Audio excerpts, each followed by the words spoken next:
Again बच्चों, good evening everyone, good evening. हम लोग अपना थर्ड लेक्चर ऑफ इलेक्ट्रिसिटी शुरू करने वाले हैं। तीसरा लेक्चर है अपना। पहले दो लेक्चर में हमने जो चीजें पढ़ी थी उस पर बेस्ड हमने आपको एक होमवर्क दिया था।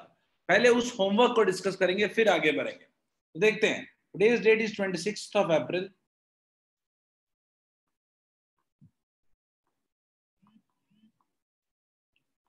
ठीक है, आज का डेट 26 अप्रैल 2021 है।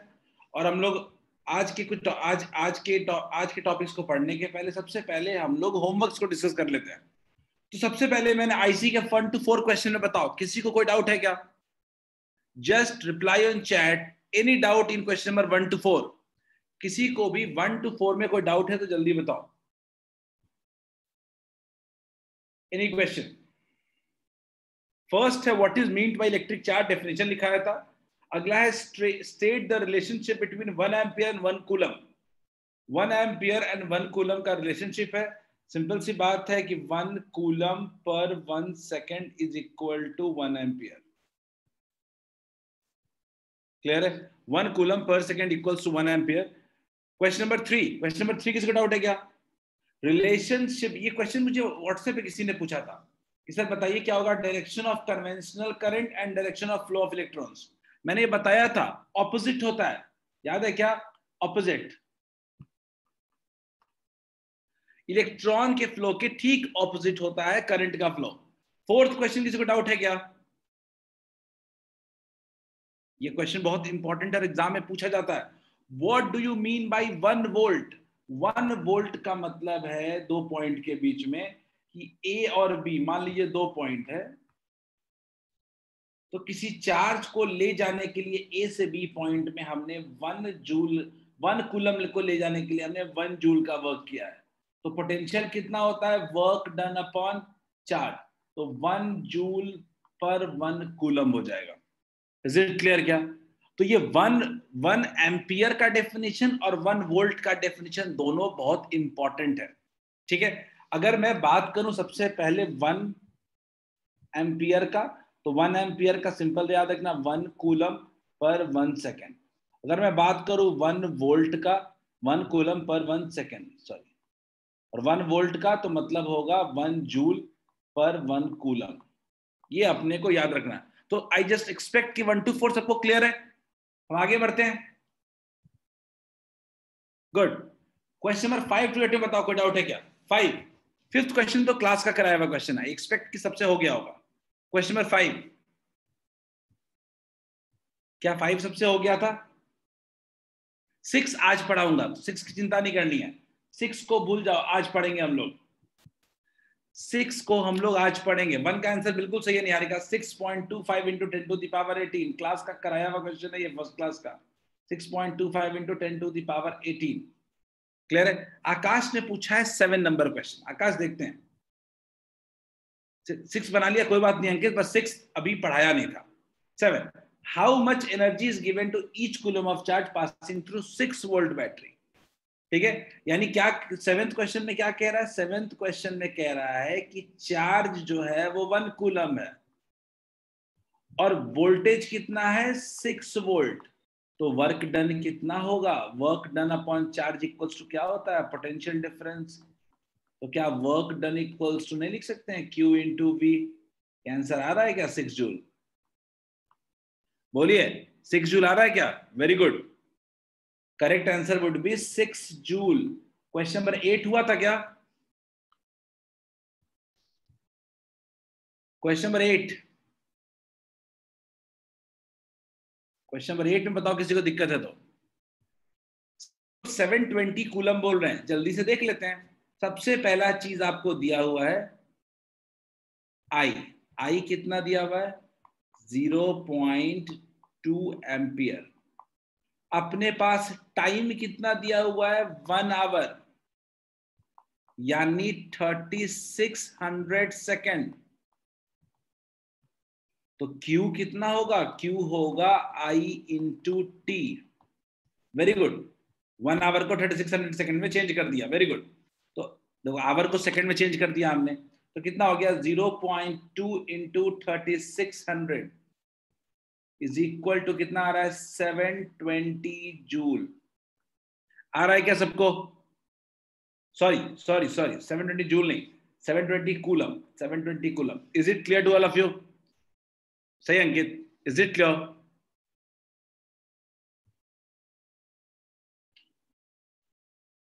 किसी को भी डाउट है क्या? रंजोत क्लियर है क्या?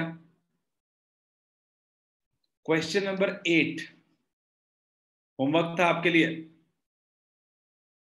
निहारिका 9th देखते हैं। इसमें याद रखना, इसमें आपको 220 वोल्ट सिर्फ कंफ्यूज करने के लिए दिया गया है, ताकि आप कंफ्यूज हो जाओ और गलत बना लें। वही तो कंगना बात थी, आपको कंफ्यूज करने के लिए वोल्ट भी दे दिया था, जिससे कोई जरूरत ही नहीं थी। ठीक है, चलिए क्वेश्चन नंबर 9 हुआ क्या? क्वेश्चन नंबर 9, एग्जाम में कभी कभी डेटा ना कंफ्यूज करने के लिए भी दिया जा सकता है। क्वेश्चन नंबर 9 आपसे पूछ रहा, आपको चार्ज दिया गया है, आपको चार्ज दे दिया गया है Q इक्वल्स टू, आपको Q इक्वल्स टू दिया गया है 96,000 कूलम। आपको और क्या दिया हुआ है? इन 1 आवर टाइम दिया हुआ है, 1 आवर। पोटेंशियल डिफरेंस दिया हुआ है 50 वोल्ट। आपको कंफ्यूज करने के लिए यहां पे टाइम दे दिया है। आपको तो सीधा सीधा वर्क डन निकालना है।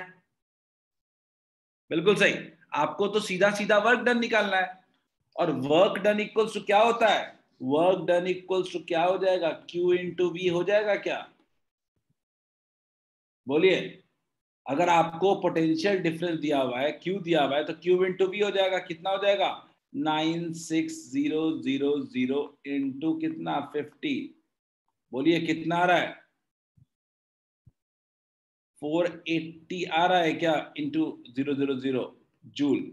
क्या आपको 4.8 इंटू 10⁻⁶ जूल आया क्या? बिल्कुल सही आदित्य, आदित्य बिल्कुल आंसर सही आया आपका। हाँ आदित्य आएंगे। 9th क्लियर है सबको क्या? क्वेश्चन नंबर 9 क्लियर है क्या?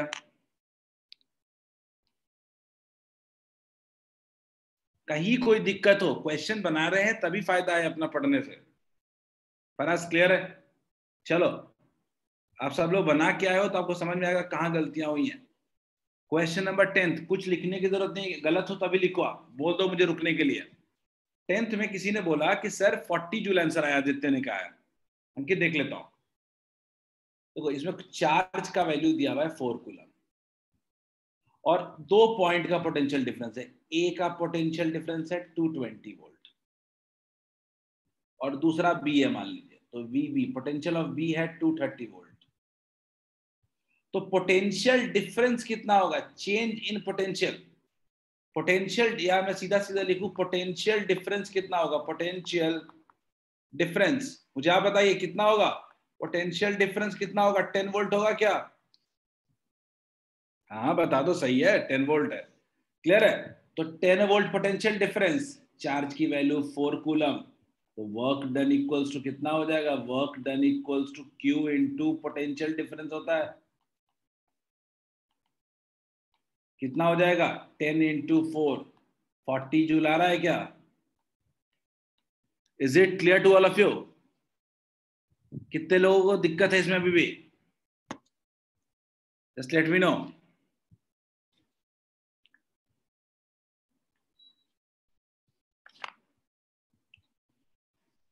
अभी भी दिक्कत है तो बताओ, हम दूर करेंगे इसको।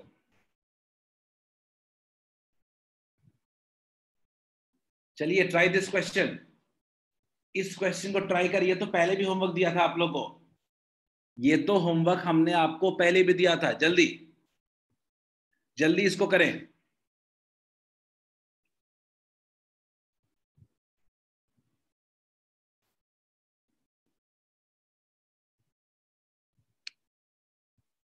आदित्य ने हैंड रेज किया। आदित्य मैं अनम्यूट कर रहा हूं। आदित्य हैंड रेज किया, अनम्यूट करूं? पूछो पूछो आदित्य। सर गलती से हो गया है। अच्छा कोई बात नहीं, चलो बाकी लोग क्वेश्चन, इस क्वेश्चन में किसी को दिक्कत है क्या? सर 11 में 1.6 इंटू 10⁻⁻19 जिसकी वजह से 10 माइक्रोकूलम आएगा क्या? चलो अब देख लेते हैं, सवाल पूछ दिया तो देख लेते हैं क्या होगा। ठीक है, TV shoots a beam of electron, the current in the beam, यानी करंट अपने को दिया हुआ है आई इक्वल्स टू कितना दिया गया है 10 माइक्रो एम्पियर। सबको पता है माइक्रो का मतलब क्या होता है 10 into 10 to the power -6 ampere. Clear है? आगे बात करते हैं। How many electrons strike the TV second in 1 second. पहला तो आप मुझे बताओ कि कितना चार्ज स्ट्राइक करेगा, पहले क्यू निकालेंगे ना, फिर इलेक्ट्रॉन्स की बात करेंगे। तो सबसे पहले अगर कोई पूछे क्यू, अगर आपसे पूछे तो क्यू इक्वल्स टू क्या होता है आई इंटू टाइम होता है। तो आई कितना है अपना 10 इंटू 10 टू द पावर -6, और टाइम कितने सेकंड में पूछ रहे हैं हम आपसे 1 सेकंड में। तो क्या आ जाएगा, क्या क्यू आ गया 10 into 10 to the power -6 coulomb Q. अगर मुझसे कोई पूछे कि बताओ नंबर ऑफ इलेक्ट्रॉन्स कितना होगा, तो क्यू इक्वल्स टू कितना होता है Q इक्वल्स टू होता है Q इक्वल्स टू होता है N इंटू ई। Q होता है N इंटू ई। क्लियर है? तो अब अगर मुझसे कोई पूछे कि N कितना होगा तो क्या लिखना पड़ेगा Q बाई ई। चलिए देख लेते हैं। Q कितना है अपने पास 10 टू द पावर -5 मान लेते हैं इसको, by 1.6 into 10 to the power -19। Clear है? देख लेते हैं। अब इसको सॉल्व करेंगे तो हमको 1/1.6 इंटू 10 टू द पावर -19 का तो वैल्यू पता है 6.25 इंटू 10 टू द पावर 18। इसका वैल्यू पता है into 10 to the power -5, value कितना हो गया 6.25 into 10 to the power 13। Is this clear to all of you? मैंने बोला कि पहले चार्ज निकाल लेते हैं, उसके बाद हम लोग नंबर ऑफ इलेक्ट्रॉन्स निकाल लेंगे। Is it clear to all of you? कोई दिक्कत हो पूछो, हिचकिचाने की जरूरत नहीं है। पहले मेरे पास करंट दिया गया है और टाइम दिया गया, तो चार्ज तो निकाल लेंगे, और चार्ज आ गया तो नंबर ऑफ इलेक्ट्रॉन्स आ जाएगा। आदित्य आपने बोला 6 into 10 to the power -4 coulomb, कैसे आदित्य? अच्छा, आप लगता है दूसरे वाले का बता रहे हो आदित्य, लगता है आप दूसरे वाले का बता रहे हो। ठीक है, मैं आता हूं। पहला क्लियर है सबको, अब दूसरे पे आते हैं। सब लोग दूसरे पे आते हैं, अब दूसरे वाले पार्ट पे। अब क्वेश्चन बोल रहा है कि how many charges strike in 1 minute. अब चार्ज पूछा है, इलेक्ट्रॉन्स नहीं पूछा है। चार्ज पूछा है, इलेक्ट्रॉन नहीं पूछा है। गौर से देखिएगा, यही गलती से बचना है अपने को। तो अब बोल रहा है कि क्यू पूछ रहा है 1 मिनट में। क्यू इक्वल्स टू कितना होता है आई इंटू टी होता है। 1 मिनट में टी कितना हो गया 60 सेकेंड, और आई का वैल्यू कितना है 10 इंटू 10 टू द पावर -6। ये हो गया अपना आई। और टाइम कितना हो गया, टाइम कितना हो गया इंटू 60, कितना हो गया 60 into 10 to the power -5 coulomb, या लिख सकते हैं 6 into 10 to the power -4 coulomb. Is this clear to all of you? Aditya 3 coulomb कहां से आएगा? नहीं होगा ना 3 कूलम।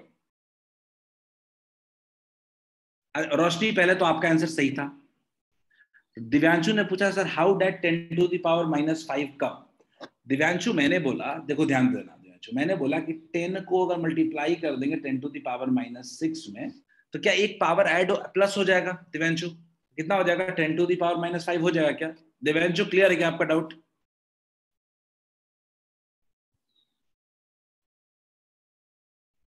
ठीक है। अगला अगला अगला अंकित आपने पूछा सर दूसरे में 6.25 इंटू 10 टू द पावर 6 आ रहा है। ठीक है, 6.25 इंटू 10 टू द पावर 6 आ रहा है। ठीक है, I don't agree with this. एक अंकित, एक बार अनम्यूट करूं करो क्या आप? अंकित बताओगे क्या आपने क्या किया था, ताकि मैं गलती यहीं पे क्लियर कर दूं आपका डाउट। अंकित करो ना, बताओ ना। सर मैंने लिखा था 10 इंटू 10 का पावर -3 डिवाइडेड 1.6 इंटू 10 का पावर -19। दूसरे वाले में? Yes sir. लेकिन दूसरे वाले में नंबर ऑफ इलेक्ट्रॉन्स पूछा है क्या? दूसरे वाले में तो खाली चार्ज पूछा है। Yes sir. यानी दूसरे वाले में क्यू तक ही पूछा है, नंबर ऑफ इलेक्ट्रॉन्स नहीं निकालना है। समझ में आया? जी जी। नंबर ऑफ इलेक्ट्रॉन्स ओके निकाल सर। देते। ठीक है, चलो। ठीक। दूसरे वाले में पूछा ही नहीं नंबर ऑफ इलेक्ट्रॉन्स। क्या सबको क्लियर है इतना तक? आगे बढ़े हम लोग। आदित्य ने बोला है, हाँ आकाश लिख सकते हैं ना। आकाश कह रहा है कि सर क्या इसको 0.6 माइक्रोकूलम लिख सकते हैं क्या? क्यों नहीं लिख सकते हैं? 0.6 माइक्रोकूलम बिल्कुल लिख सकते हैं। मिलीकूलम, सॉरी मिलीकूलम, माय मिस्टेक, मिलीकूलम। चलो अब होमवर्क में बताओ, potential difference between 2 points electric circuit. Aditya आपका सवाल समझा नहीं मैं, क्यों? पहले इस क्वेश्चन को डिस्कस कर लेंगे, तो इसमें आता है तो देखेंगे। सबसे पहला चीज, क्या पहला क्वेश्चन क्लियर है? अंकित 7 नंबर नहीं आ रहा, कौन सा अंकित? इन क्लास एक्सरसाइज का 7 नंबर। अंकित कौन सा ये 7 नंबर नहीं आया है? अंकित पहले इन क्लास देख लेते हैं। अच्छा होमवर्क का अंकित, चलो तो आगे बढ़ते हैं ना, फिर तो एक ही करके आते हैं। होमवर्क पे बताना मुझे बताओ 1 to 4 में किसी को दिक्कत है क्या? हाँ सुमित आते हैं, पहले 1 to 4 में बताओ दिक्कत है क्या? 1 क्लियर है, सिंपल फॉर्मूला है। 2 इलेक्ट्रिक सर्किट वाला फिर से छोड़ सकते हो, थोड़ा सा तुरंत 2 मिनट में बताने वाला था। तीसरा इलेक्ट्रिक पोटेंशियल डिफरेंस का डेफिनेशन आप पढ़े हो, रिवाइज कर लेते, एक बार लिख लेते। ठीक है, एक सेकंड, आदित्य ने हैंड रेज किया, आदित्य पूछो। सर 4 वाला बताइए तो। 4 वाला बता दे, ठीक है। चलो आदित्य ने 4th पूछा है, mention the condition required for movement of charges in a conductor. बताया था ना कि पोटेंशियल डिफरेंस रहेगा तभी चार्ज फ्लो करेगा। ऐसे बताया था ना कि चार्ज के फ्लो करने के लिए अपने को क्या चाहिए? पोटेंशियल डिफरेंस चाहिए। याद करो, वो बल्ब वाला एग्जांपल दिया था, याद करना अपने को, दिया था ना, बिल्कुल। बैटरी लगाते हैं तो एक पोटेंशियल हायर हो जाता है, दूसरा पोटेंशियल लोअर, ये हायर पोटेंशियल, दूसरा लोअर। तो इलेक्ट्रॉन्स हमेशा कैसे मूव करता है? इलेक्ट्रॉन्स हमेशा मूव करता है लोअर टू हायर। तो करंट कैसे फ्लो करता है? Higher to lower. Is it clear क्या? ठीक है, निहारिका सर्किट के बारे में आते हैं हम लोग, तुरंत सर्किट में आते हैं हम लोग। अगला है name the device which is used to maintain the condition in the electric circuit. क्या चाहिए होता है? ये पोटेंशियल डिफरेंस कौन दे रहा है? आप बताओ, ये पोटेंशियल डिफरेंस कौन दे रहा है? बैटरी दे रहा है। निहारिका क्लियर है क्या? ये बैटरी सेल कह देते हैं इसको, ये जो भी है यही दे रहा है अपने को। Very good. तो 4th क्वेश्चन का 2 पार्ट है, पहला पार्ट का आंसर क्या होगा?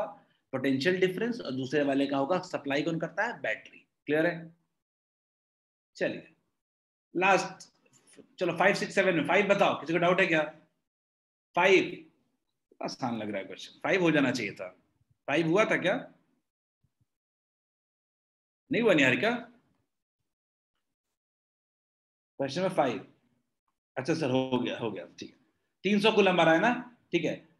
मुझे क्या पूछ रहा था? क्यू पूछ रहा था ना, क्यू इक्वल्स टू क्या है? क्या आई इंटू टी, आई कितना है? 0.5, टाइम कितना है? 10 इंटू 60, 300 आ रहा है क्या? वेरी गुड, एक्सेलेंट, सही है। अच्छा ये 6 वाला इजी था क्या? क्यों दिमाग लगाए फिर से? क्या इसका भी आंसर वही नहीं है क्या?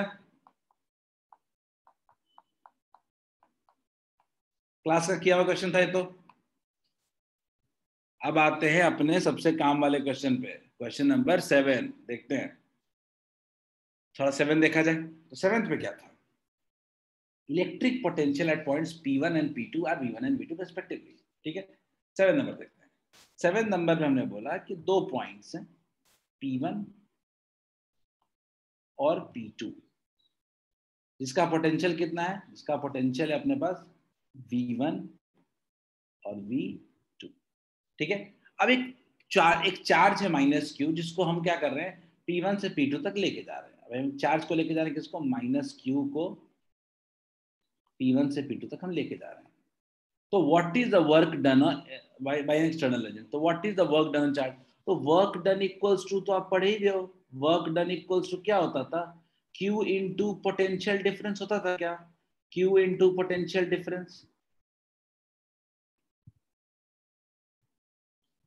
बोलिए, क्या Q इंटू पोटेंशियल डिफरेंस होता था क्या?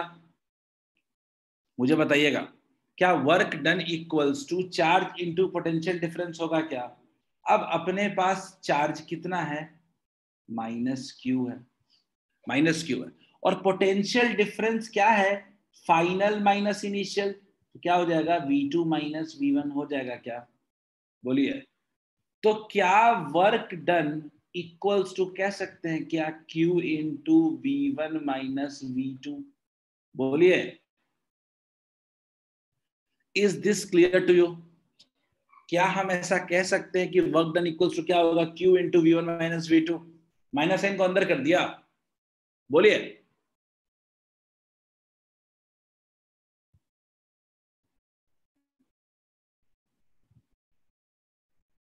रोशनी देखते हैं, रोशनी याद करिए, आपने पोटेंशियल डिफरेंस का फॉर्मूला पढ़ा था, VAB equals to work done to bring from A to B per unit charge. पढ़ा था क्या? देख, थोड़ा कॉपी देख लेना एक बार,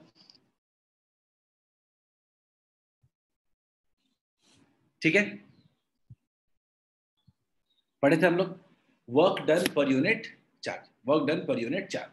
अब ये वर्क डन पर यूनिट चार्ज जब है तो हमने वर्क डन का वैल्यू देख लिया कैसे निकालना है, ठीक है? वर्क डन तो अपने को निकालना था, तो वर्क डन इक्वल्स टू क्या लिख सकते हैं, work done from A to B equals to Q into potential difference into A to B।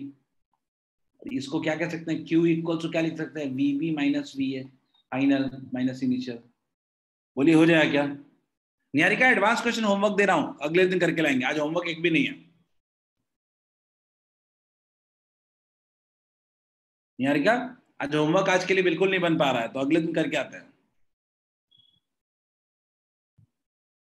ठीक है? चलिए, तो आई थिंक होमवर्क सबको क्लियर हो गया क्या पूरा? बनाया, बनाने में मजा आया? तो अब आगे बढ़ते हैं, चलो अब आगे बढ़ते हैं। पढ़ोगे, क्वेश्चन सॉल्व करोगे तो ही फायदा होना। अब बात करते हैं हम लोग इलेक्ट्रिक सर्किट की। आज का हमारा टॉपिक है इलेक्ट्रिक सर्किट। ये इलेक्ट्रिक सर्किट क्या होता है? तो इलेक्ट्रिक सर्किट बेसिकली क्या होता है, एक क्लोज्ड लूप होता है। लूप का मतलब आप जनरली मान सकते हो पाथ। लूप का मतलब जनरली होता है path, path through which electrons flow. याद रखना, मैंने बताया था कि कभी पॉजिटिव चार्ज फ्लो नहीं करता, हमेशा कौन फ्लो करता है, इलेक्ट्रॉन्स फ्लो करता है। तो इलेक्ट्रिक सर्किट बेसिकली एक क्लोज्ड पाथ होता है जिसमें इलेक्ट्रॉन्स मूव करते हैं, जिसमें इलेक्ट्रॉन्स क्या करते हैं, मूव करते हैं। उस पाथ को हम लोग इलेक्ट्रिक सर्किट कहते हैं। क्लियर है? एग्जांपल देता हूं, मान लीजिए हमने बैटरी अप्लाई किया, बैटरी अप्लाई किया, एक बल्ब लगा दिया, ठीक है? मान लीजिए बस इतना सिंपल सा पाथ है।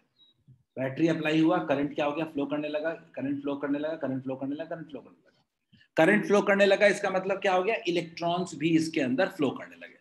इसी पूरे पाथ को हम लोग इलेक्ट्रिक सर्किट कहते हैं, ठीक है? ये बेसिकली दो टाइप्स का होता है, ये बेसिकली दो टाइप्स का होता है। एक होता है ओपन और दूसरा होता है क्लोज्ड, ठीक है? ओपन और क्लोज। अब ये ओपन क्या होता है, ओपन और क्लोज में क्या डिफरेंस है? अगर मैं बात करूं ओपन सर्किट की, ओपन सर्किट की मतलब कि घर में कोई सर्किट है, घर में कोई फैन लगाए हुए हो, ठीक है? फैन लगाए हुए, स्विच को ऑफ कर दिए, वो सर्किट क्या हो गया, ओपन हो गया। ओपन का मतलब होता है no current flows, no current flow. Open circuit का मतलब होता है नो करंट फ्लो, जैसे स्विच ऑफ। बड़ी सिंपल सा एग्जांपल बोला आपने, ठीक है? अगला बोला गया क्लोज सर्किट। क्लोज्ड सर्किट इसका मतलब है फ्लो ऑफ करंट, करंट या कह सकते हैं करंट फ्लोज,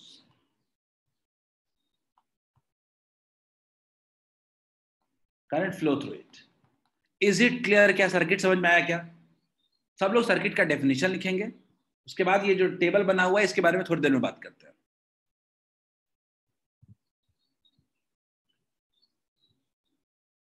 सब लोग इलेक्ट्रिक सर्किट का डेफिनेशन लिखेंगे, उसके बाद एक छोटा सा फिगर बना लेना, ये वाला फिगर बना लेना, और फिर टाइप्स ऑफ इलेक्ट्रिक सर्किट। फिर क्या देख लेना, types of electric circuit, types of electric circuit, electric circuit, types of electric circuit, open और क्लोज। एक होता है ओपन, दूसरा होता है क्लोज। जल्दी से लिख लो इसको, तो सब लोग साफ साफ लिखेंगे इसको। टेबल वाला मैं एक साथ ही बनवा दूंगा।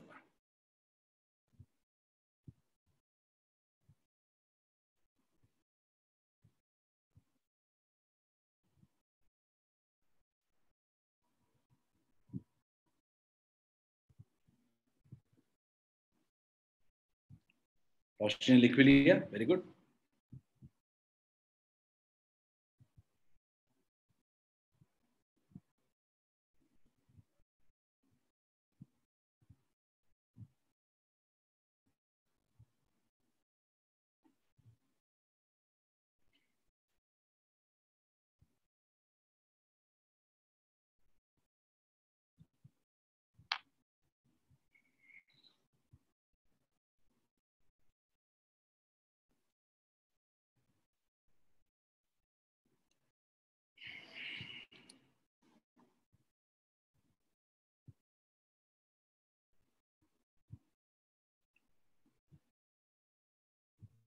लिख लिया, वेरी गुड।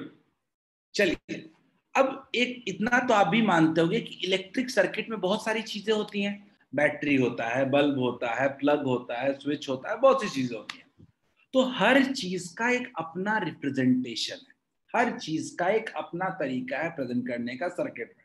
ठीक है, ऐसा तो होता नहीं है कि सर्किट जैसा हमने बैटरी ड्रॉ किया वैसा होता है, एक शो करने का तरीका होता है। तो हमने हर कंपोनेंट का एक अपना सिंबल बना लिया है। ठीक है, तो आप एक टेबल बनाएंगे, आप एक टेबल बनाएंगे और टेबल में टॉप में दो चीजें बनाओगे। एक लिखोगे इलेक्ट्रिकल इक्विपमेंट, ठीक है, या इलेक्ट्रिकल डिवाइस। एक साइड लिखोगे इलेक्ट्रिकल डिवाइस, इलेक्ट्रिकल डिवाइस,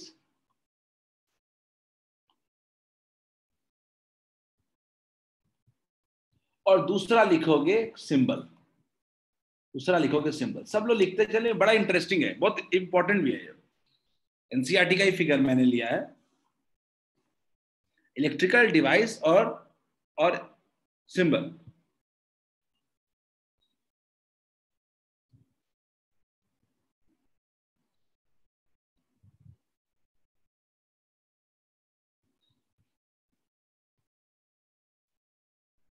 चलिए पहला शुरू करते हैं, पहला शुरू करते हैं। एन इलेक्ट्रिक सेल, यानी एक बैटरी, एक सेल अगर रहेगा तो क्या लिखेंगे? एक सेल रहेगा तो उसको सीधा सीधा हम लोग क्या शो कर देते हैं? प्लस और माइनस। जो बड़ा वाला होता है वो क्या होता है? प्लस होता है। छोटा वाला क्या होता है? माइनस। सब लोग ड्रॉ करते चलेंगे। उसके बाद आता है बैटरी, उसको हम लोग कॉम्बिनेशन ऑफ सेल्स भी कह सकते हैं। सिंगल सेल, सिंगल को कहते हैं सेल, और उस तरह के कॉम्बिनेशन हो उसको कहते हैं, कलेक्शन को हम लोग बैटरी कहते हैं। चलिए ड्रॉ कर लिया होगा। अभी थोड़ी देर पहले हम ओपन सर्किट और क्लोज सर्किट की बात कर रहे थे। होता कैसे है वो? स्विच से। तो स्विच ओपन और स्विच क्लोज, देख लीजिएगा। बीच में डॉट दे दिया तो मतलब हो जाता है क्लोज स्विच, स्विच ऑन है, करंट फ्लो कर रहा है। और अगर खाली रख दिया तो क्या हो गया? सर्किट टूटा हुआ है, सर करंट फ्लो नहीं करेगा। 12 तक काम आएगा, बड़ा इंपॉर्टेंट टर्म है सब। जो आज आप पढ़ रहे हो कल को वो नॉर्मल हो जाएगा आपके लिए। ये इलेक्ट्रिक डिवाइसेस और उसके सिंबल्स हैं।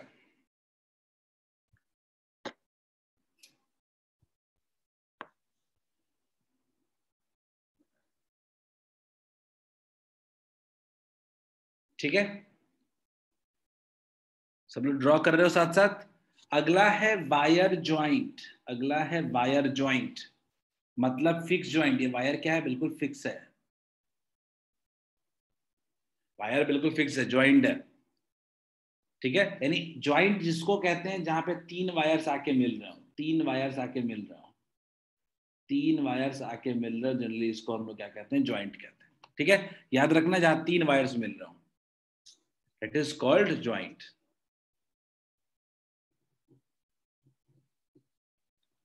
घर में भी कभी देखा होगा आपने कि कभी कोई वायर होता है घर में, तो उसके ऊपर से भी वायर पास कर जाते हैं। दोनों कनेक्टेड नहीं होता लेकिन एक दूसरे के ऊपर पास करता है।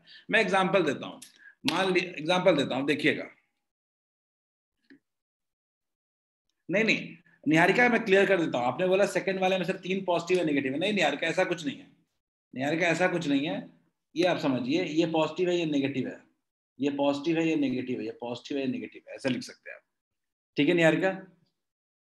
ठीक है अंकित, एक एग्जांपल देता हूं, जो लास्ट वाला है, दो वायर है, दोनों एक दूसरे से कनेक्टेड नहीं है, एक है छोटा वायर व्हाइट वायर, दूसरा ब्लैक वायर, लेकिन मान लो ऐसा हो सकता है ना कि दोनों कुछ इस तरीके से पास कर रहे हो, कुछ दोनों इस तरीके से पास हो रहे हो। ठीक है, इस तरह के ज्वाइंट को कहते हैं हम लोग वायर्स विदाउट ज्वाइनिंग।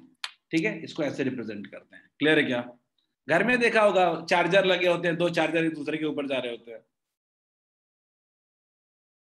हाँ अंकित पूछो ना, क्या पूछ रहे हो? हाँ हो गया, चलिए हो गया। अब अगला देख, मैं तुम लोगों ने देखा होगा बल्ब, मैंने ऐसे रिप्रेजेंट किया था थोड़ी देर पहले, बल्ब का देख लो,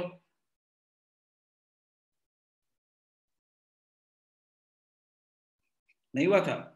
चलिए लिखिए, लिखते चलिए, और आगे जिनका हो गया वो आगे भी बढ़ते चले।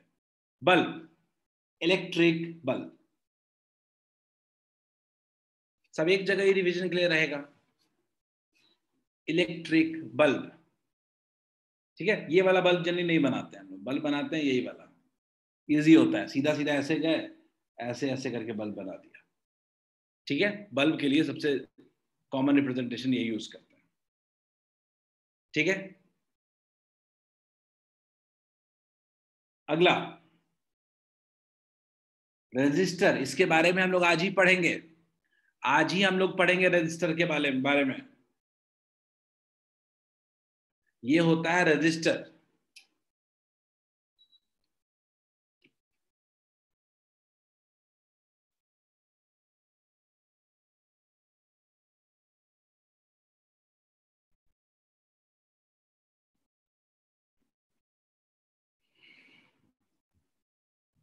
नाइन्थ नंबर आ रहे, ये है ऐसा रजिस्टर जिसका वैल्यू चेंज हो सकता है।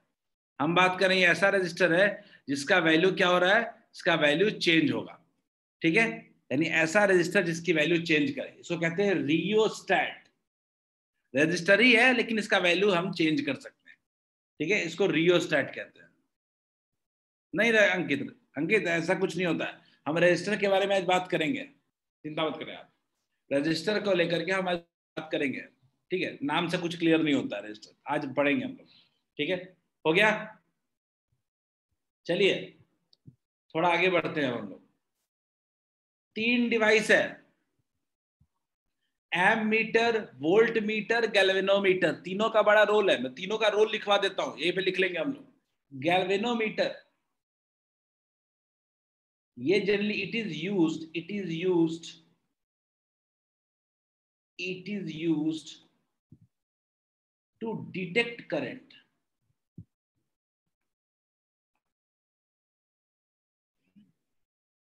ये करंट मेजर नहीं करता है, करंट को डिटेक्ट करता है कि करंट फ्लो कर रहा है कि नहीं फ्लो कर रहा है। इसका जनरली यूज ये पहचानने के लिए करते हैं कि करंट सर्किट में फ्लो कर रहा है कि नहीं कर रहा है। गैल्वेनोमीटर, ठीक है, galvanometer is used to detect current. Clear है क्या? अब अगला एमीटर।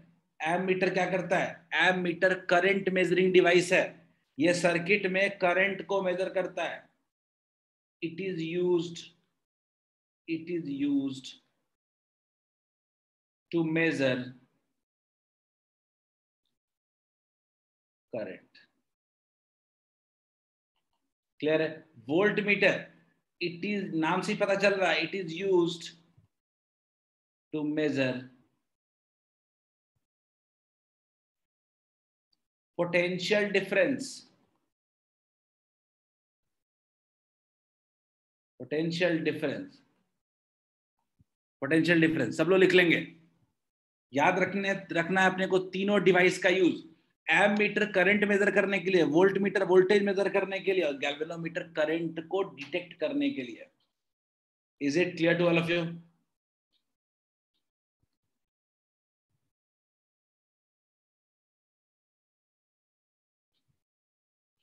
Is it clear? कोई दिक्कत नहीं है ना?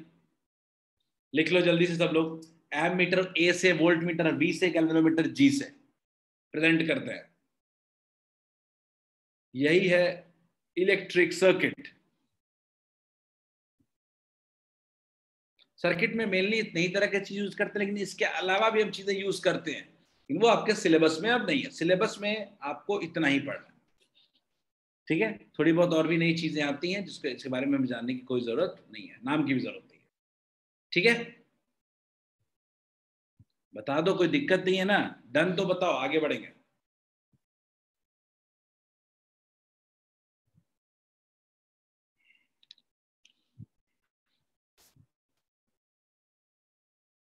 ओके, रोशनी हो गया, आकाश का हो गया, अभी नहीं लिखे हैं। निहारिका लिख लीजिए, कोई दिक्कत नहीं है। सर एम मीटर क्या आपने क्या लिखा है? कंगना, मैंने एम मीटर को लेके लिखा है, it is use to measure current. ये करंट मेजर करने के लिए हम लोग यूज करते हैं। कोई बात नहीं, जो लिख रहे हैं वो लिख ले पूरा। It is use to measure current.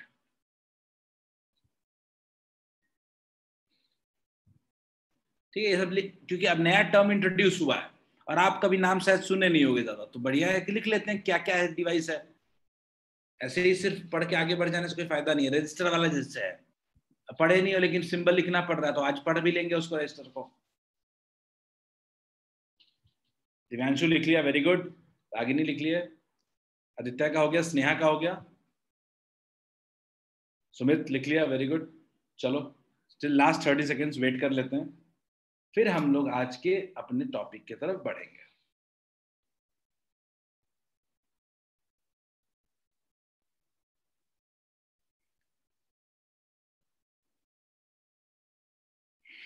चलिए, हो गया निहारिका, आगे बढ़े। तो आज का अपना सबसे इंपॉर्टेंट टॉपिक हम पढ़ने वाले हैं ओम्स लॉ, ठीक है। ओम्स लॉ पढ़ने वाले, ठीक है। ओके तरंजो, चलो आगे बढ़ते हैं। ओम्स लॉ पढ़ने वाले हैं। अब ये ओम क्या थे, इन्होंने क्या बोला और इनका थ्योरी क्या था, समझते हैं। और मैं आपको यही बताना चाहता हूं कि ओम की जरूरत नहीं थी, आपको पहले से ही पता है कि जो ओम का लॉ है। देखते हैं, जैसे हमने एक चीज अभी तक समझा है कि अगर पोटेंशियल डिफरेंस आप सप्लाई करते हो तो करंट फ्लो करता है। और पोटेंशियल डिफरेंस कौन अप्लाई करता है?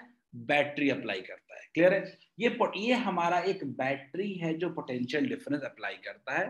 तो हमने क्या ले लिया? हमने पोटेंशियल डिफरेंस लिया और हमने क्या ले लिया? एक कंडक्टर ले लिया। हमने क्या ले लिया? एक कंडक्टर ले लिया। कोई भी कंडक्टर ले लिया जिसमें करंट फ्लो कर सकता। हमने कंडक्टर ले लिया, ठीक है। हमने एक वोल्टेज लगा दिया, वोल्टेज ई से रिप्रेजेंट कर सकते हैं। तो हम जैसे ही वोल्टेज को अप्लाई करते हैं तो पॉजिटिव वाला टर्मिनल क्या होता है? हायर पोटेंशियल होता है, और नेगेटिव वाला लोअर, बताया था लास्ट क्लास में। तो ये अगर ये हायर पोटेंशियल हो जाएगा और ये अगर लोअर पोटेंशियल हो जाएगा, क्लियर है? पॉजिटिव का मतलब हम जानते हैं कि हायर होता है और नेगेटिव का मतलब क्या होता है? लोअर होता है। तो क्या हम ये माने क्या कि इलेक्ट्रॉन्स जो होंगे वो एक तरीके से इधर की तरफ मूव करने लगेंगे? इलेक्ट्रॉन्स इधर की तरफ ड्रिफ्ट होने लगेंगे, किधर से? लोअर टू हायर, क्योंकि हम जानते हैं कि इलेक्ट्रॉन का फ्लो किधर होता है? Lower to higher. पढ़ चुके हैं सब चीजें। तो क्या करंट का फ्लो कुछ ऐसे नहीं होने लगेगा क्या? करंट,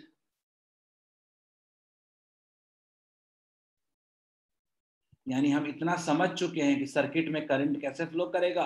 कुछ ऐसे फ्लो करेगा, कुछ ऐसे फ्लो करेगा। क्लियर है? तो ये पूरा का पूरा करंट के फ्लो करने का कहानी था जो हम जानते हैं, कोई नई चीज नहीं बता रहा हूं मैं। लेकिन थोड़ा इंटरेस्टिंग चीज पे आते हैं।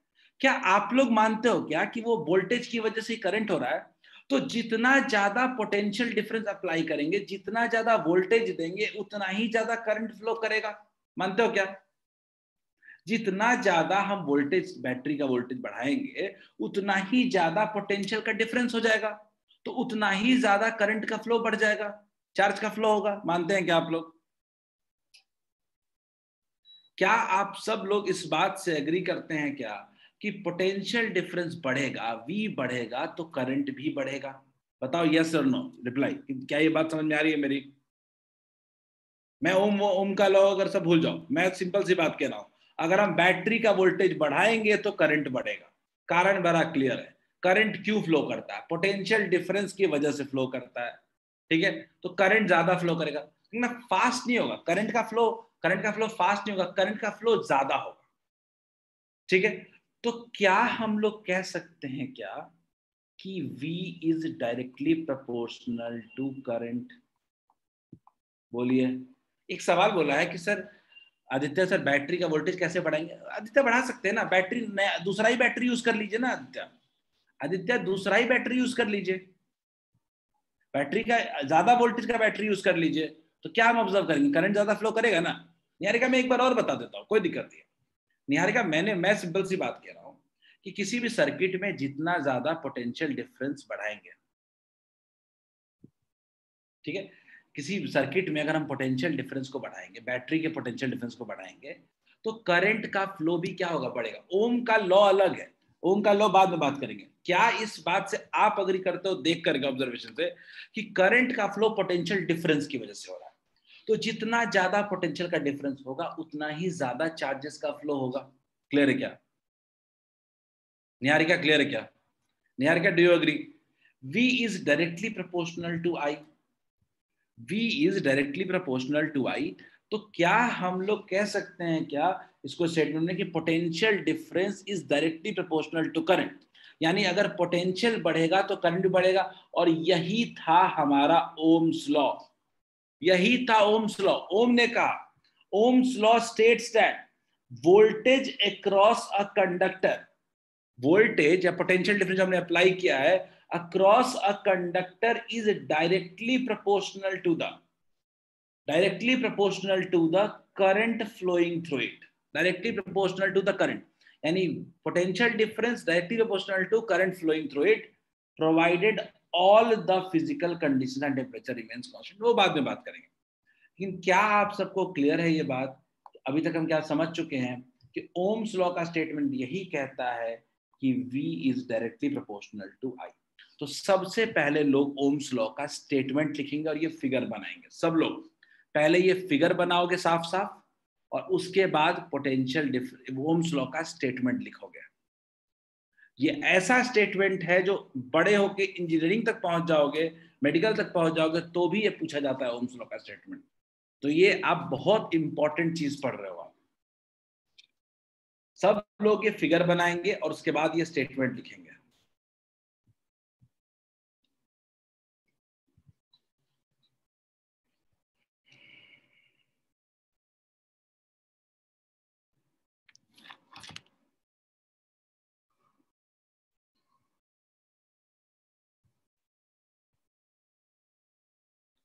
सब लोग ये फिगर बनाएंगे, उसके बाद ये स्टेटमेंट लिखेंगे। ओम्स लॉ का स्टेटमेंट है, एग्जाम में श्योर शॉर्ट क्वेश्चन में से होता है। 12th में तो सिलेबस में ही है निहारिका, ये तो निहारिका 12th के तो सिलेबस में भी है ये। 12th के सिलेबस में है, 10th के सिलेबस में है, 11th में भी इसकी यूज आ जाती है थोड़ी बहुत। ये पीछा छोड़ेगा ही नहीं। सिंपल सी बात है, पहले डेफिनेशन बना लीजिए, पहले फिगर बना लीजिए समझने के लिए, उसके बाद ओम्स लॉ का स्टेटमेंट लिखेंगे, फिर इसका मैथमेटिकली एक्सप्लेनेशन करेंगे हम लोग।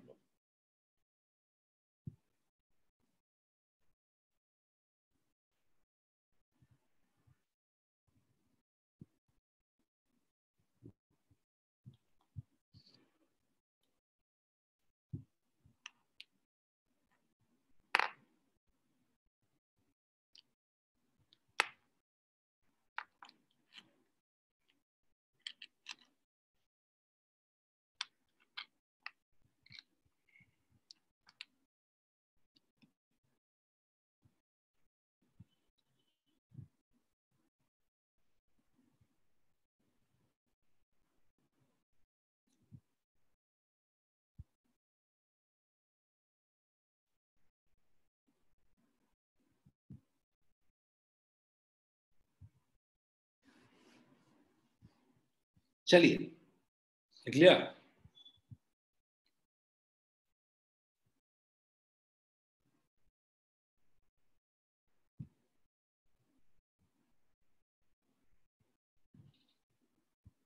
चलो कोई बात नहीं, लिख लो, स्टेटमेंट लिख लो, तो just say yes return sir, done. तो आखिर हम आगे बढ़ेंगे।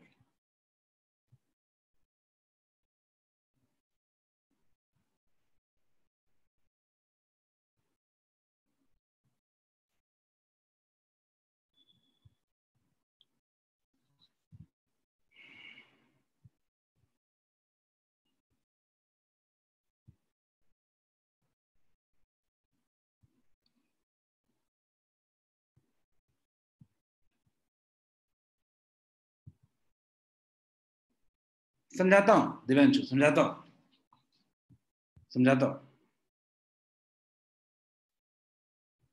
आप एक बार लिख लो, उसके बाद मैं पूरा पार्ट समझाता हूं इसका।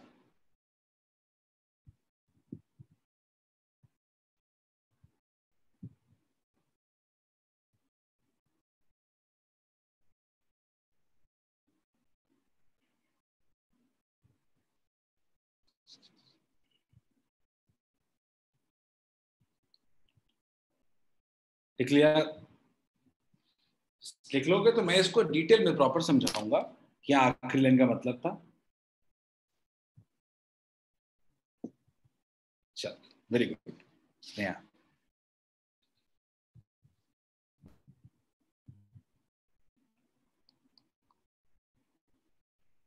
कोई बात नहीं, आप लिखो।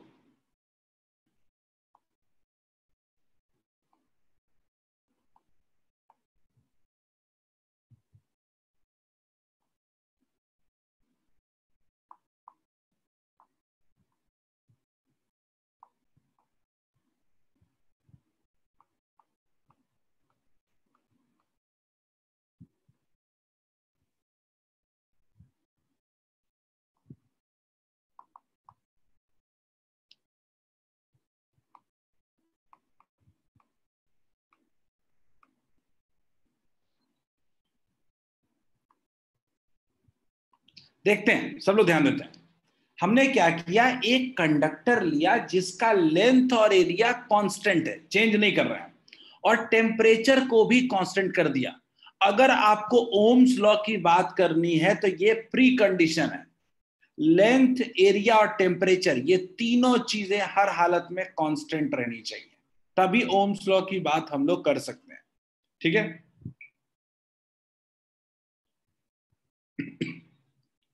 इसी को लेकर के लास्ट लाइन दिया गया है। लास्ट लाइन क्या दिया गया है? All physical conditions and temperature remain constant. All physical conditions का मतलब है लेंथ एंड एरिया, और टेम्परेचर तो समझ ही रहे हो। मतलब कि ओम्स लॉ को पढ़ना है तो सबसे पहले क्या करना पड़ेगा, all physical conditions must remain constant. तो कंडक्टर का हमने क्या लिया, लेंथ, एरिया एंड टेम्परेचर तीनों क्या लिया, कांस्टेंट ले लिया। अब बात करते हैं आगे, हम लोग आगे। ठीक है, तो मैथमेटिकली अगर मैं देखूं,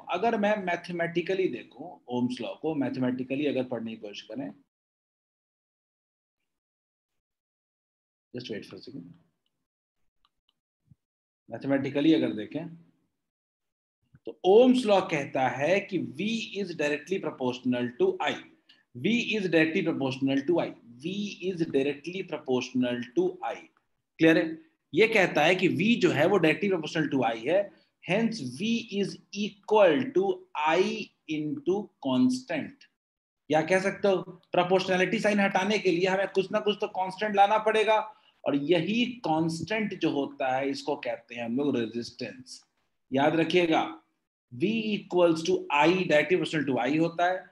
यहीं पे हमारे पास एक R आता है, constant of proportionality, constant of proportionality,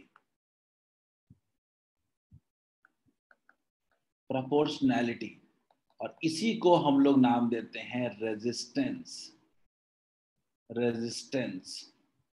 is it clear? क्या सबको समझ में आया क्या? ओम्स लॉ का जो मैथमेटिकल स्टेटमेंट है वो यही तो है कि V is directly proportional to I, V is directly proportional to I।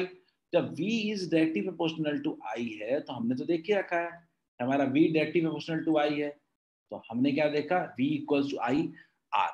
R क्या है? कांस्टेंट ऑफ प्रोपोर्शनैलिटी हम लाते हैं। याद करो ग्रेविटेशन चैप्टर क्लास 9th, याद था ना, force is directly proportional to m1 into m2, inversely proportional to r square. तो एक कांस्टेंट ऑफ प्रोपोर्शनैलिटी डालते थे ना, यहां भी एक कांस्टेंट ऑफ प्रोपोर्शनैलिटी आता है जिसको कहते हैं हम लोग resistance. Is this clear to all of you? क्या ये पूरी कहानी और उसका मैथमेटिकल जिस्ट समझ में आया क्या? पूरी कहानी यही कहती है, V directly proportional to I, लेकिन कब? लेंथ, एरिया और टेम्परेचर क्या रहना चाहिए, कांस्टेंट। मैं एग्जांपल देता हूं इसका।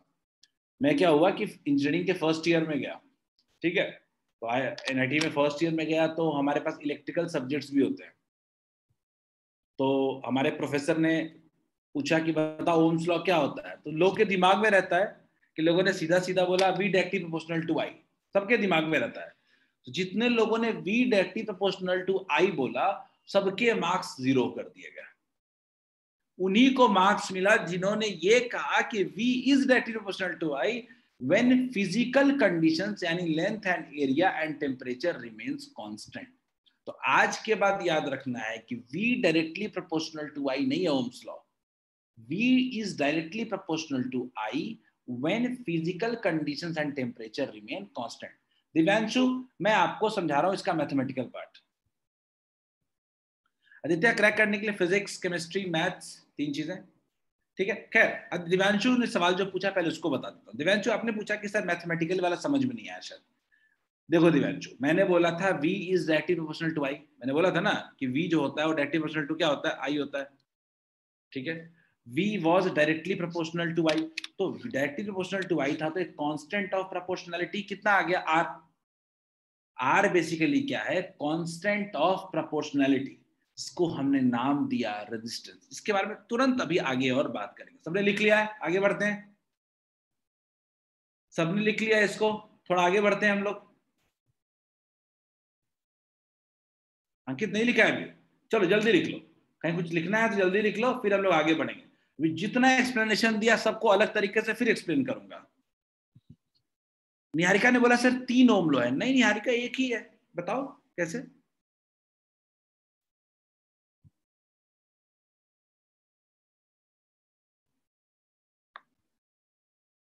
बताइए निहारिका। नहीं, एक ही है, एक ही ओम्स लॉ है इस चैप्टर में आपके। देखो ओम्स लॉ बड़ा सिंपल है, potential difference directly proportional to current, V directly proportional to I, दिमाग में बैठा हुआ रहेगा ये हमारे। लेकिन याद रखना साइड में स्टेटमेंट में कि लेंथ, एरिया और टेम्परेचर कांस्टेंट रहना चाहिए, ठीक है। लिख लिया अंकित, तो बताना, मैं आप ही के वैसे वेट कर रहा हूं। आई थिंक सबने लिख लिया, बाकी लोगों ने, शायद बाकी सब लोगों ने लिख लिया।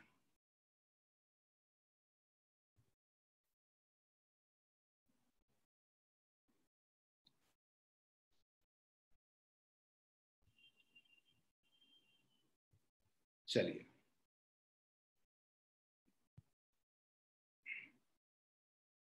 आगे बढ़ते हैं। तो अभी तक हमने क्या पढ़ा, अभी तक हम लोगों ने पढ़ा, अभी तक हमने पढ़ा कि V is directly proportional to I, potential difference is directly proportional to I, and V is equal to I into R, I into R, सही बात है, I into R। अब ये R क्या होता है, R जिसको आप रेजिस्टेंस कह रहे हैं, ये क्या होता है, V अपॉन I। R होता है V अपॉन I, क्लियर है, V upon I।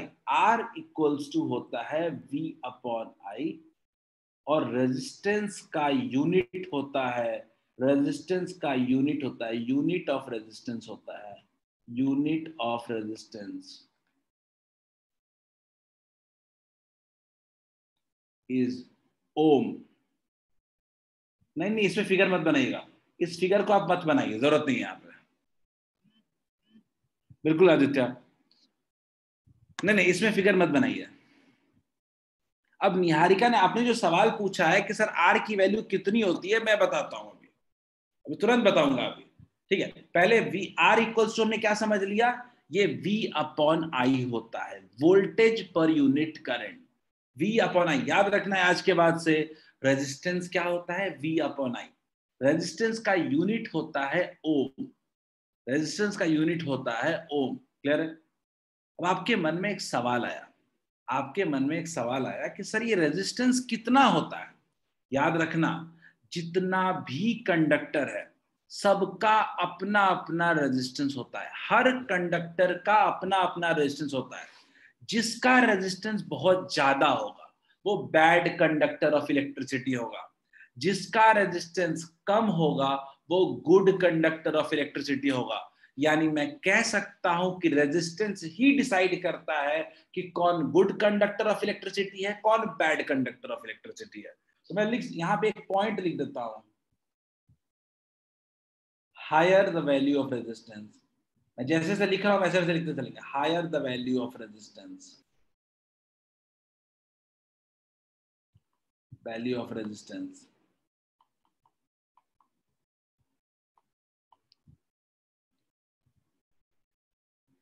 Poorer the conductor,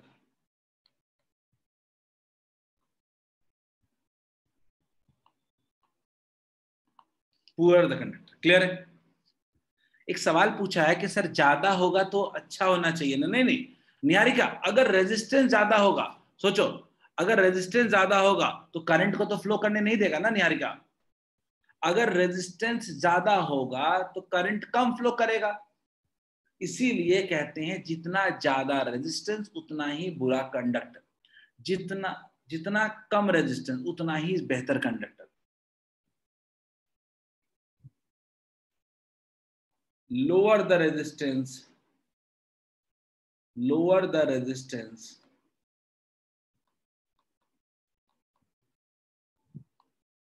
better the conductor, better the conductor। और इसके बारे में हम डिटेल में बात करेंगे। अभी रेजिस्टेंस टॉपिक हमारा अलग होगा, हम उसके बारे में डिटेल में अलग से बात करेंगे। अभी तो इतना समझ में आ गया होगा कि V इक्वल्स टू क्या होता है, I इंटू आर होता है। V equals to I into R होता है, where R is nothing but V upon I होता है। Resistance is nothing but V upon I। इसका यूनिट होता है ओम। क्लियर है? इसका यूनिट होता है ओम। क्लियर है सबको? चलिए जल्दी से इसको लिखिए, फिर हम लोग बात करेंगे ग्राफ की। बहुत इंपॉर्टेंट पार्ट है ग्राफ। ओम्स लॉ का बहुत ही इंपॉर्टेंट पार्ट है ग्राफ। ठीक है सब लोग, हम लोग ग्राफ की बात करेंगे।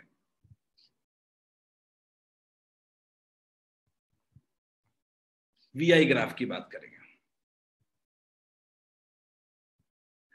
अभी बताऊंगा, ग्राफ ड्रॉ मत करो, अभी ग्राफ ड्रॉ करवाऊंगा दिव्यांशु, ग्राफ ड्रॉ करवाऊंगा अभी।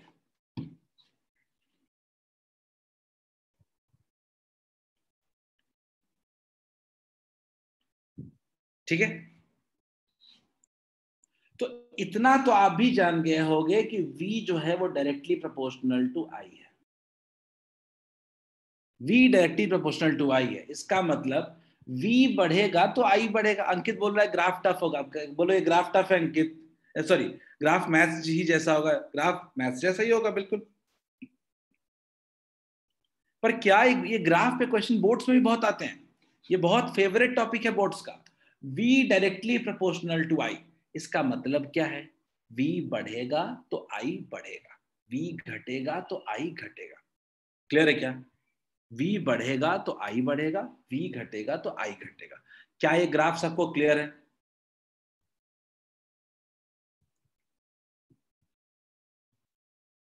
VI ग्राफ क्लियर है?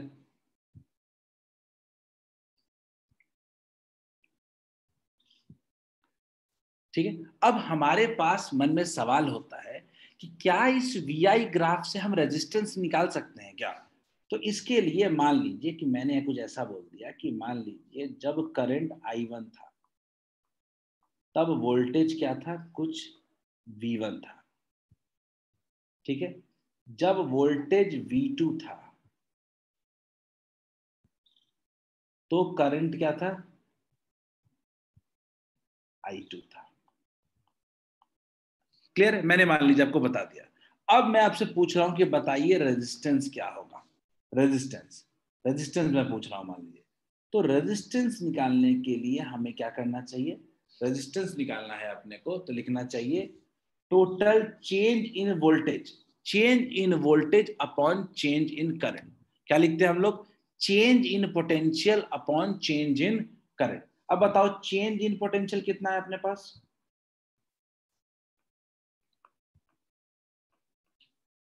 चेंज इन करंट कितना है अपने पास? I2 minus I1। क्लियर है? तो यहीं से एक नया टर्म आता है ग्राफ का, स्लोप। मैथ्स में पढ़ते हैं इस चीज को हम लोग, स्लोप नया टर्म है। स्लोप, स्लोप क्या होता है? स्लोप होता है change in Y axis upon change in X axis. तो चेंज इन वाई एक्सिस कितना हो रहा है इस ग्राफ में? V2 minus V1। By change in X axis कितना हो रहा है, I2 माइनस I1। क्लियर है क्या? Change in Y axis by change in X axis. Clear है? तो perpendicular by base, perpendicular by base, तो ये क्या हो गया, slope.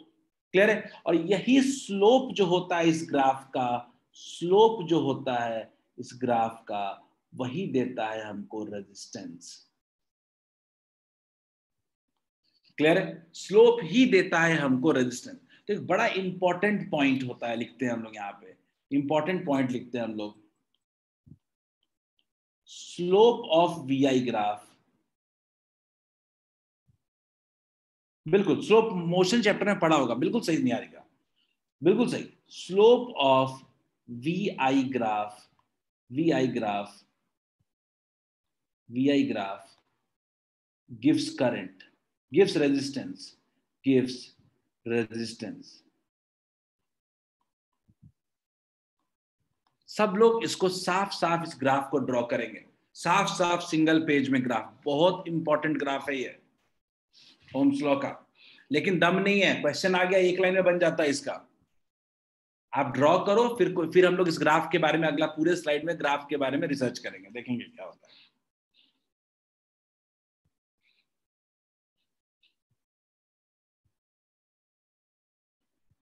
Slope of VI graph gives resistance.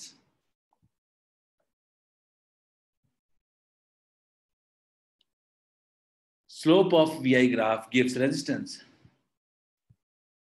8-10 number का आ सकता है अंकित, 8-10 नंबर नहीं, 7-8 नंबर तो पक्के आएगा अंकित इस चैप्टर से। और ये चैप्टर ना सबसे आसान और सबसे जल्दी बनने वाला क्वेश्चन, क्योंकि इसमें न्यूमेरिकल्स भी बहुत ज्यादा लेवल के नहीं आ सकते हैं आपसे। आप नई चीज पढ़ रहे हो, नई चीज पढ़ने के लिए हमें बार बार एफर्ट डालना पड़ता है सीखने के लिए, हम वो डालेंगे। बिल्कुल सही अंकित, वेरी गुड। आदित्य ने कहा तेज चलेगा, आदित्य समझ में आ गया तो बढ़िया है, हम तेज करेंगे, बट लेट्स, सबको समझ में आना चाहिए। तो सब लोग ग्राफ बनाएंगे साफ साफ, कॉपी में ग्राफ सब लोग बनाओ बढ़िया से, फिर थोड़ा सा हम और बात करते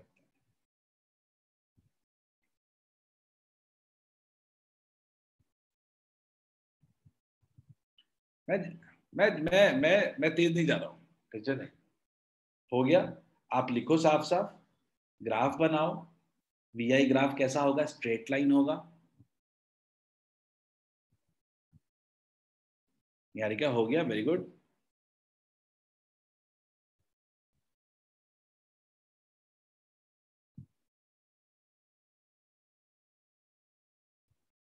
ओम्स लॉ पे आज क्वेश्चन भी करेंगे, वेरी गुड।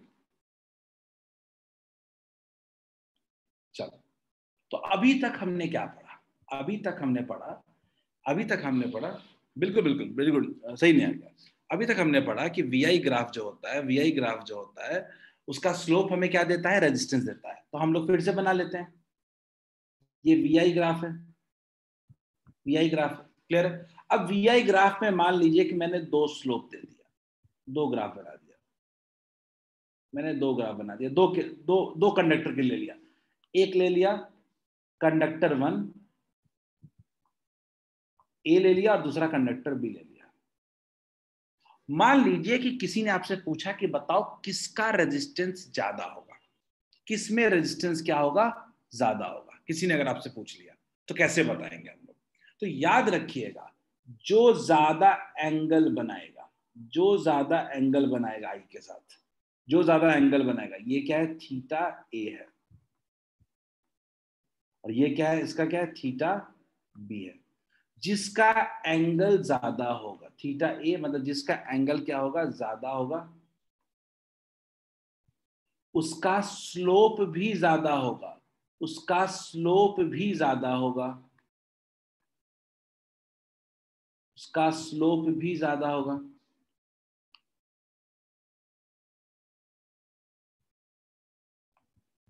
और उसका रेजिस्टेंस भी ज्यादा होगा। मतलब सीधा सीधा हिसाब है क्या, ज्यादा एंगल तो ज्यादा रेजिस्टेंस, अगर एंगल ज्यादा होगा तो रेजिस्टेंस भी ज्यादा होगा। बिल्कुल वेरी गुड। अंकित वाला सर 60 बनाता है, 90 बनाता है, तो 90 वाले का स्लोप ज्यादा हुआ, सीधा हिसाब है। जिसका एंगल ज्यादा होगा उसका स्लोप ज्यादा होगा, सीधा बात। क्लियर है क्या? यानी आज के बाद ग्राफ देख के अगर कभी बताना हो कि किसका रेजिस्टेंस ज्यादा होगा तो बड़े आराम से कह सकते हो resistance of A is greater than resistance of B. Clear है?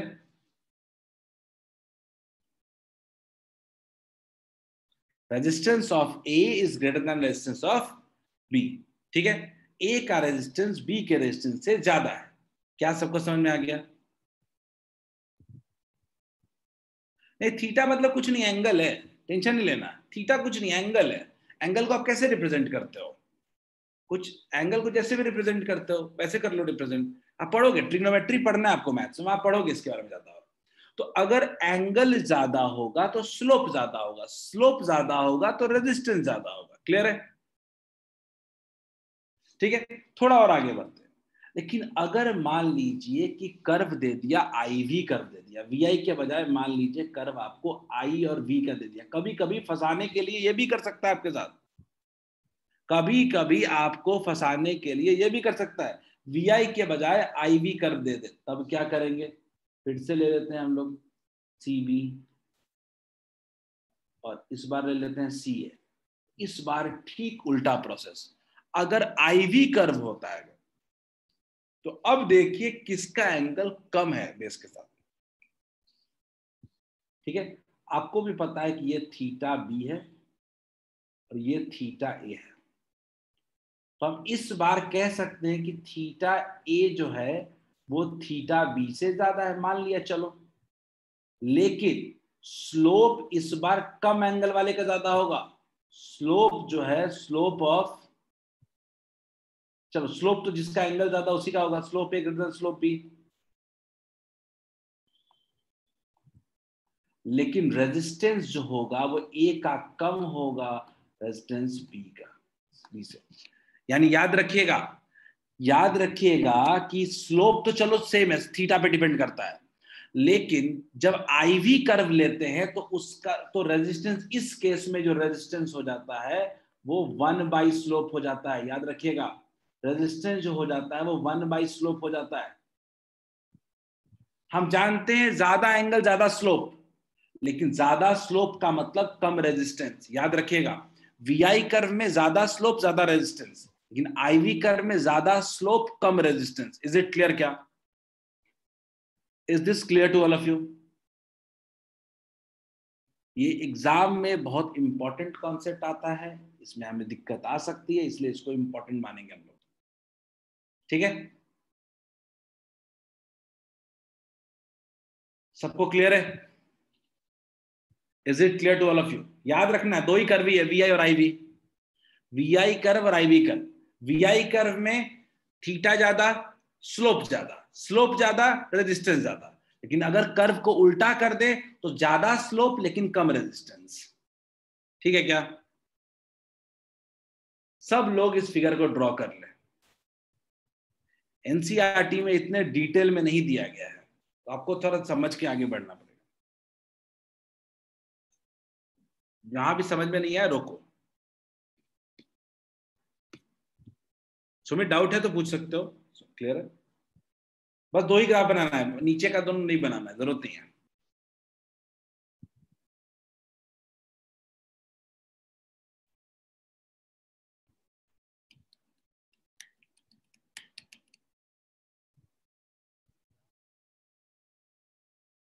ठीक है, लास्ट शीट का एक लाइन नहीं लिख पाए थे, लिखो ना, कोई दिक्कत नहीं है, लिख लो जल्दी से। टाइम है अपने पास 10 सेकंड 15 सेकंड में, लिख लो जल्दी से। फिर हम लोग क्वेश्चन की तरफ बढ़ेंगे। अब हम लोग ओम्स लॉ पे क्वेश्चन करेंगे।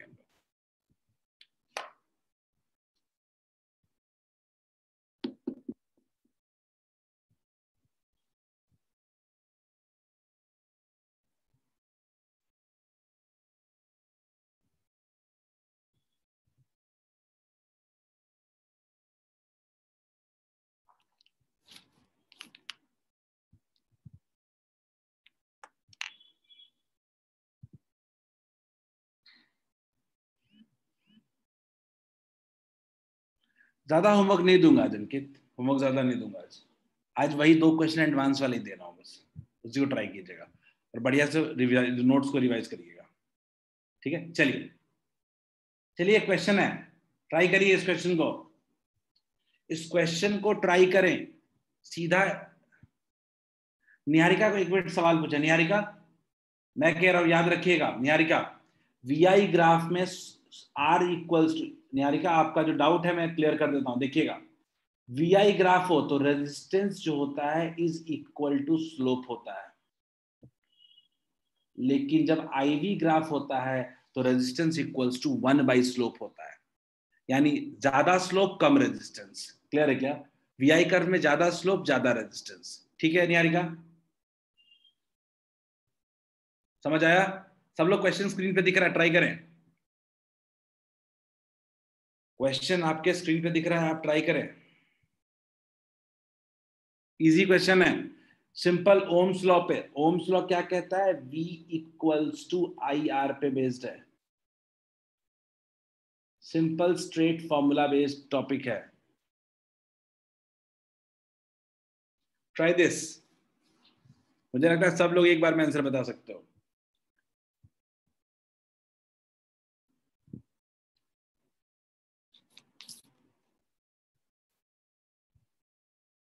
हाँ कोई जल्दी नहीं है,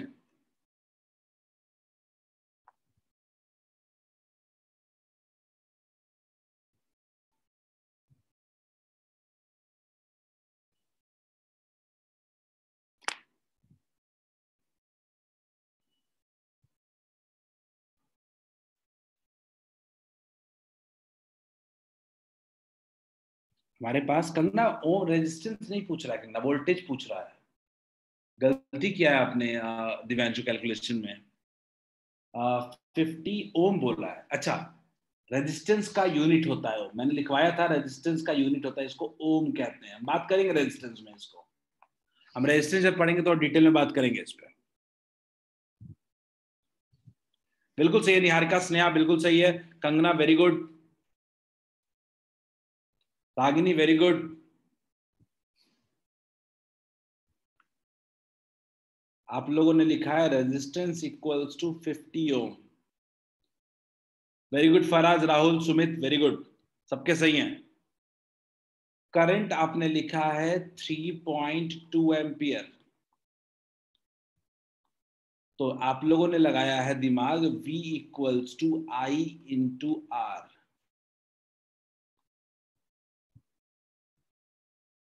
सही बात, वेरी गुड। आई अपना है 3.2 इंटू 50, ठीक है, कितना हो जा रहा है? 160 वोल्ट आ जा रहा है क्या? Is it clear to all of you? 160 volt नहीं, सुमित कैलकुलेशन में गलती कर दिया कहीं आपने, आ गया? चलो try one more question. EMF की जगह ईएमएफ लिखा हुआ है ना, वो कुछ नहीं, बैटरी को कह रहा है, बैटरी। आप लोग के लिए बैटरी वर्ड ज्यादा यूज होता है, बैटरी सोर्स। हाँ सुमित कोई बात नहीं, चलो इसको करो, ये लास्ट क्वेश्चन आज का होगा, this would be the last question of day.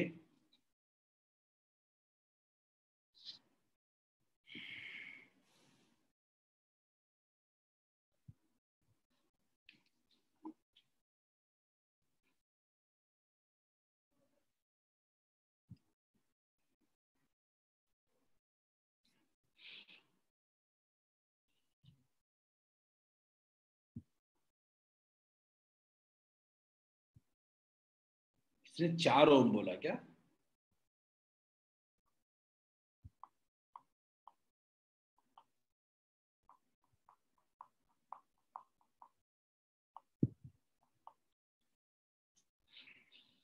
Think सबने आंसर सही बोला, वेरी गुड। दिव्यांशु गलती हो रहा है, आई थिंक दिव्यांशु के अलावा सबका ही सही है। दिव्यांशु कहाँ से कैसे गलती कर दिया? हाँ अब सही है। ये सिंपल क्या है, V equals to I R होगा क्या? देखो क्वेश्चन में कोई दम नहीं होता है, आई आर, तो क्या R इक्वल्स टू करेंगे क्या? V upon I, R equals to हम लोग क्या लिखेंगे? V अपॉन आई, कितना हो जाएगा? 8/2, 4 ओम, क्लियर है सबको?